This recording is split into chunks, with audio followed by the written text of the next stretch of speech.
Welcome to our channel. నేను మీ ప్రశాంత్. మీరు అపార్ట్మెంట్లలో 3 BHK కానివ్వండి, 4 బిహెచ్కే కానివ్వండి తీసుకుందాం అనుకుంటున్నారా? అండ్ చాలా మందికి చాలా డౌట్స్ అయితే ఉంటాయి. సింగిల్‌గా తీసుకుంటే బెస్టా? లేదంటే అపార్ట్మెంట్లలో తీసుకుంటే బెస్టా? సో ప్రైజెస్ ఎలా ఉంటాయి అనే డౌట్స్ అయితే ఉంటాయి. సో దీని గురించి అయితే మాట్లాడేందుకు ప్రస్తుతం మనతో పాటు real estate expert Ravi Prakash గారు ఉన్నారు. నమస్తే అండి. నమస్తే ప్రశాంత్ గారు. సరే, ఈ అపార్ట్మెంట్స్ అనేవి దాదాపు అంటే ఇప్పుడు వస్తున్న అపార్ట్మెంట్స్ అయితే 50 ఫ్లోర్స్, 60 ఫ్లోర్స్, 70 ఫ్లోర్స్ కూడా సో ఇలా ఉంటూ ఉన్నాయి. సో ఇది మరి అందులో అపార్ట్మెంట్లలో మనము కొనుగోలు చేయడం బాగుంటుందా ఫ్యూచర్లో? సో ఏమైనా ప్రాబ్లం ఉంటుందా? లేదంటే ఇండిపెండెంట్గా తీసుకుంటే బెస్ట్ అంటారా? అండి, హై రైజ్ టవర్స్లో ఏమైనా ప్రాబ్లమ్స్ ఉంటాయా అంటే ఎస్, లాట్ ఆఫ్ ప్రాబ్లమ్స్ అండి. ఇది మనకు కొత్త కల్చర్. సో ఈ ప్రాబ్లమ్స్ ఇప్పుడిప్పుడే అర్థమవుతా ఉన్నాయి. సోషల్ లైఫ్ ఈ గేటెడ్ కమ్యూనిటీస్లో సోషల్ లైఫ్ ఉందని మెయిన్గా ఎక్స్పోజ్ చేసేది అది.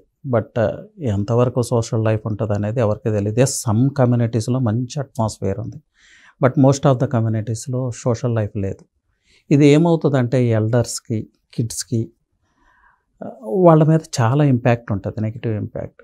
అలాగే ఈ ఎమ్యూనిటీస్, వాస్తవంగా అక్కడ ఇచ్చే ఎమ్యూనిటీస్కి ఇక్కడ ఉన్న డెన్సిటీ ఆఫ్ పాపులేషన్కి ఎలాంటి కోపప్ ఉండదు. సో అందరూ నిజంగా ఎమ్యూనిటీ స్టార్ట్ యూజ్ చేయటం మొదలు పెడితే అవి ఎందుకు పనికిరావు.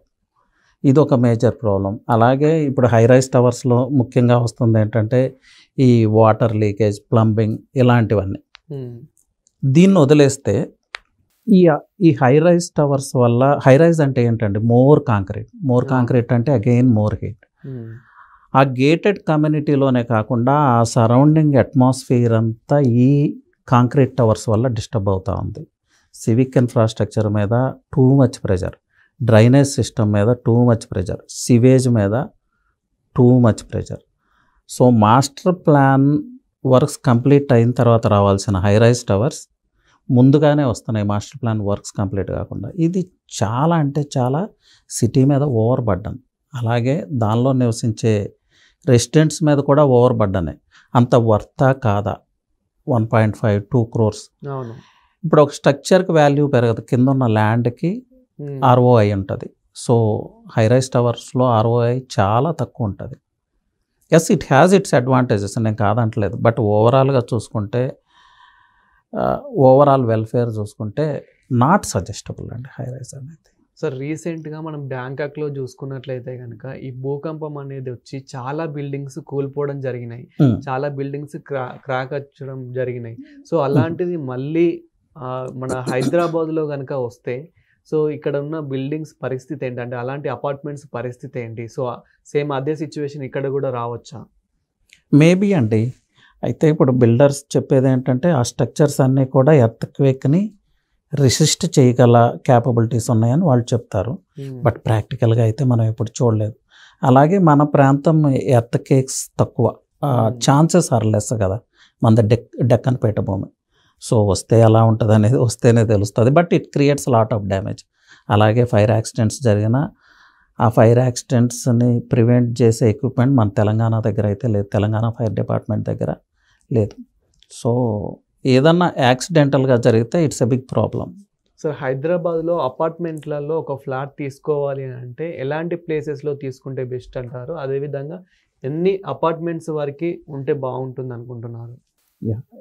ఎలాంటి లొకేషన్ అంటే జనరల్గా ఎప్పుడైనా వర్క్ ప్లేస్గా నియర్ తీసుకుంటే ఈ ట్రాఫిక్ కంజెషన్, ఈ పొల్యూషన్ నుంచి తప్పించుకోవచ్చు. అలాగే పిల్లల ఎడ్యుకేషన్ దాన్ని బేస్ చేసుకుని తీసుకోవాలి. In case ROI me priority అయితే ఆ లొకేషన్ ORR ఎగ్జిట్ 2నో 1నో 19నో లేకపోతే రాజేంద్ర నగర్ ఇలాంటి మైక్రో మార్కెట్స్ ఉన్నాయి.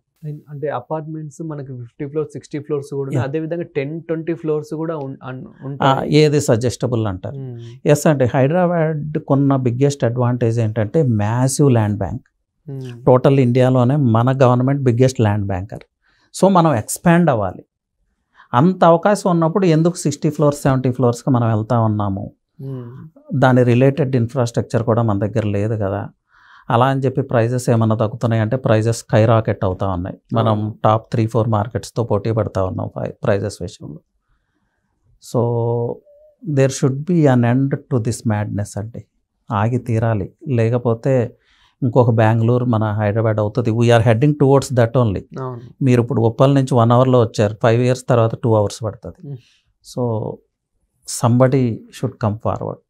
సో అంటే ఒక 20-30 ఫ్లోర్స్ ఉంటే బాగుంటుంది, మరీ 50-60 ఫ్లోర్స్ వరకు వెళ్ళొద్దని చెప్తున్నాను. ఎస్, మనకు ఆ ఇన్ఫ్రాస్ట్రక్చర్ లేదు అంటున్నాను.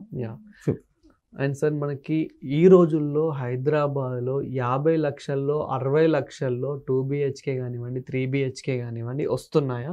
వస్తే ఎలాంటి ప్లేసెస్లో వస్తున్నాయి? ఎస్ అండి, 50 lakhs 60 lakhsలో దొరుకుతున్నాయి. ఎక్కడ స్టాండ్ అలోన్లో దొరుకుతాయి మీకు.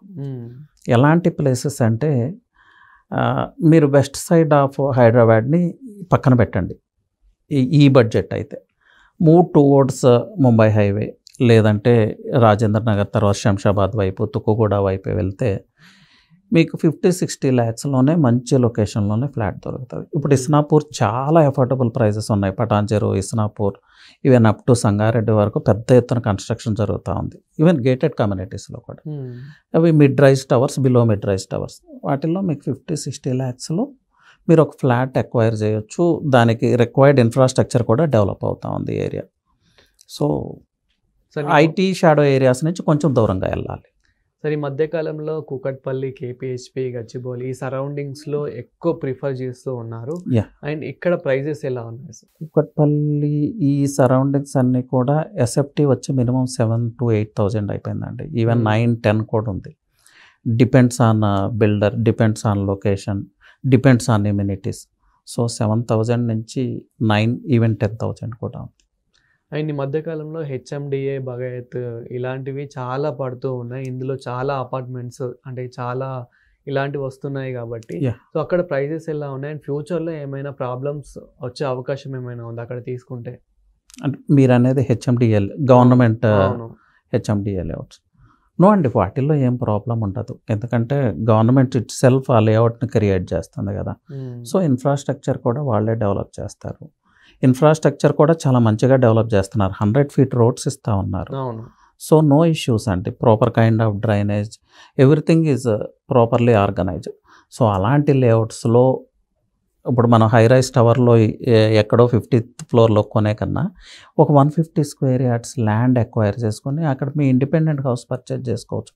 అది కూడా social living, it's not a small thing కదా. 100 acres గేటెడ్ కమ్యూనిటీ, అక్కడ కూడా సోషల్ లివింగ్ ఉంటుంది. ఇది బెటర్ ఆప్షన్ అవుతుందేమో అని అందరూ ఒకసారి ఆలోచించాలి దీని గురించి. Thank you sir. ప్రశాంత్ గారు, థ్యాంక్ యూ.